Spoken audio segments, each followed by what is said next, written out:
Now you know the work of our brave young colleague Richard Engel. We usually see him reporting from combat zones like Baghdad. Tonight we will see him in Syria.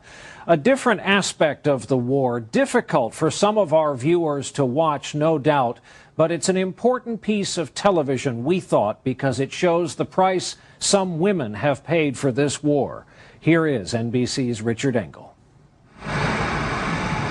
It's 3 a.m. at a nightclub called The Lighthouse outside of Damascus, and it's just filling up. The dancers are almost all teenagers with heavy makeup, chewing bubble gum and holding hands in protective clusters as they circle the stage. Men, mostly from Saudi Arabia and Kuwait, shower them with cash, snapped up by boys with well-trained fingers. The singers croon nostalgically about Saddam Hussein and Iraq, the girls' homeland. They are refugees who traded Iraq's violence for poverty and exploitation in Syria. They don't just dance, they're on sale, and there are many of them. A few years ago, this area on the outskirts of Damascus was just desert.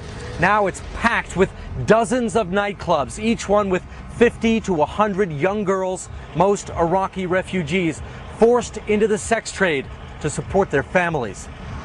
Sex tourism is thriving in Syria on the backs of Iraqi refugees in little belly dancing costumes. Assam Jafar opened the Lighthouse 8 months ago. He claims to be helping refugees by paying the dancers $20 to $30 a night. They make more money when they leave the club with men. This is not abuse, this is work, he says. But Dunya, a refugee prostitute from Baghdad in her mid-20s, now a chain smoker with a nervous tic, told us some of the girls have been gang raped. She didn't want her face to be identified. God punished those who stole Iraq's dignity, she says. At a Damascus registration center for the 1.4 million Iraqi refugees in Syria, aid worker Cybella Wilkes says families are sometimes forced to offer up their own children just to pay for food and rent. We know there are many working children, and the worst end is little girls being involved in what we call survival sex. And we were shocked at how young some are.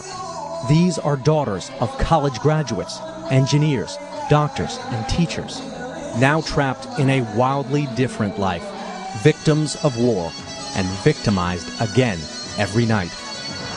Richard Engel, NBC News, Damascus.